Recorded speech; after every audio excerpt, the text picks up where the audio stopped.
Hello friends, welcome back to my channel. आज के इस वीडियो में हम बात करेंगे ट्रांसफर ऑफ लर्निंग के बारे में एंड लर्निंग कर्व्स के बारे में। इससे पहले अगर आपने अभी तक चैनल को सब्सक्राइब नहीं किया है तो पहले सब्सक्राइब कर लीजिएगा और बेल आइकन को भी प्रेस कर दीजिएगा ताकि मेरी सभी रिसेंट वीडियोस की नोटिफिकेशन आप तक सबसे पहले पहुंच सके। तो चलिए वीडियो स्टार्ट करते हैं। Transfer of learning. Transfer of learning का मतलब होता है कि आपके जो प्रीवियस नॉलेज है या फिर आपके जो प्रीवियस एक्सपीरियंसेस हैं, आपकी जो पहले की स्किल्स हैं, वो सब अफेक्ट करें आपके न्यू नॉलेज को पॉजिटिवली, नेगेटिवली या फिर इन अनदर वे। मतलब आपका प्रीवियस नॉलेज, आपका previous experience will effect on your new knowledge, on learning your new knowledge. This is transfer of learning. When the previous knowledge put effect to learn the new knowledge, this knowledge is known as transfer of learning. Transfer of learning के different parts हैं। सबसे पहला है positive transfer. Positive transfer का मतलब होता है जब आपका प्रीवियस नॉलेज या फिर आपके प्रीवियस एक्सपीरियंसेस हेल्पफुल होते हैं न्यू नॉलेज को लर्न करने में। This is positive transfer. For example, knowledge of addition and subtraction helps you in learning multiplication and division. ऐसे ही knowledge of cycling help you to learn bike riding. That means जो आपका previous knowledge था वो helpful रहा आपकी new learning में। Next आता है नेगेटिव ट्रांसफर। नेगेटिव ट्रांसफर का मतलब होता है जब आपका प्रीवियस नॉलेज ऑब्स्टिकल्स यानी कि प्रॉब्लम क्रिएट करे आपको न्यू नॉलेज लर्न करने में। For example, learning of driving a car on left hand side may hinder to drive a car on right hand side. जैसे कि यहाँ पे लिखा भी है, इंडिया में जो कार या कोई भी व्हीकल होता है वो लेफ्ट हैंड साइड में ड्राइव किया जाता है, बट यूएस में राइट हैंड साइड में। तो अगर कोई इंडियन पर्सन जिसने लेफ्ट हैंड साइड में हमेशा कार चलाई हो यूएस में जाकर के कार चलाएगा तो उससे प्रॉब्लम होगी, मतलब न्यू नॉलेज लर्न करने में उसको ऑब्स्टिकल्स आएंगे। ऐसे ही यूएस के पर्सन को इंडिया में आएंगे। इसका क्या मतलब हुआ कि आपका जो प्रीवियस नॉलेज था वो प्रॉब्लम क्रिएट कर रहा है आपके न्यू नॉलेज को लर्न करने में। This is negative transfer. Next आता है जीरो ट्रांसफर।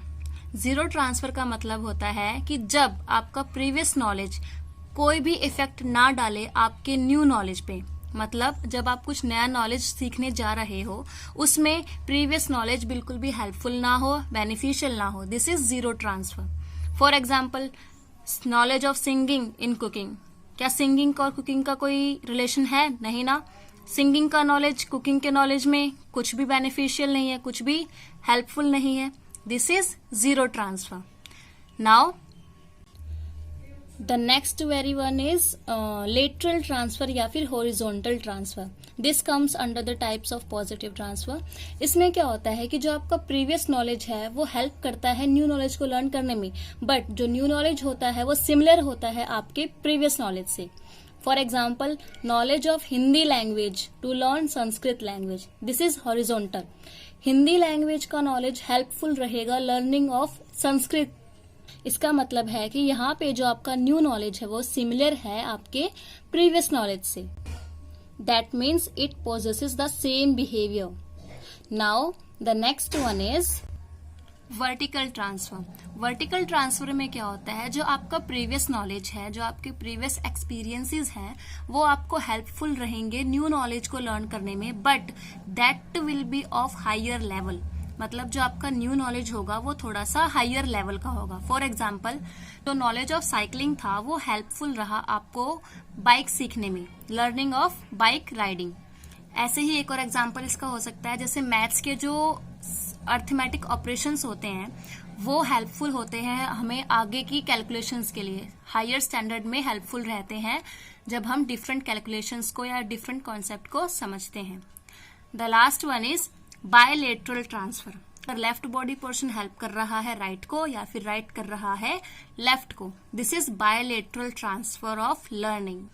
फॉर एग्जाम्पल, हम सब राइट हैंड से लिखते हैं, लेकिन अगर प्रैक्टिस करें तो हम लेफ्ट हैंड से भी लिख सकते हैं, यानी कि हमारा जो राइट हैंड का काम था वो लेफ्ट हैंड करने लगा। यहाँ पर लर्निंग ट्रांसफर हो रहा है, बट इस प्रोसेस में थोड़ा सा टाइम लग सकता है।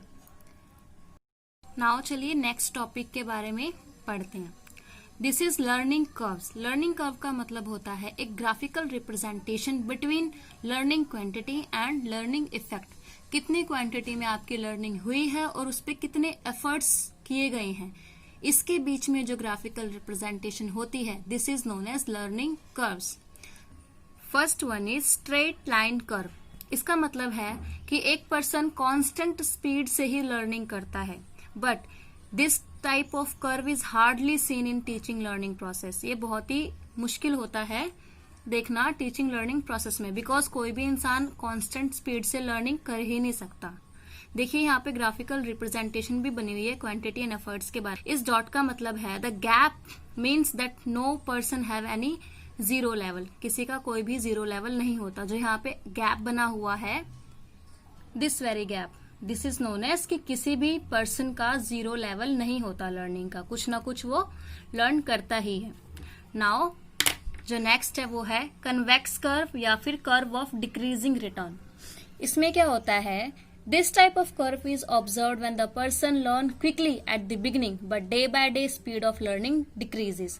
मतलब शुरुआत में तो वो लर्निंग बहुत ही जल्दी कर लेगा, क्विकली लर्न करेगा किसी भी कॉन्सेप्ट को, बट डे बाय डे उसका उसमें से इंटरेस्ट खत्म होना कम हो जाता है और लर्निंग डिक्रीज हो जाती है, क्वांटिटी ऑफ लर्निंग डिक्रीज हो जाती है।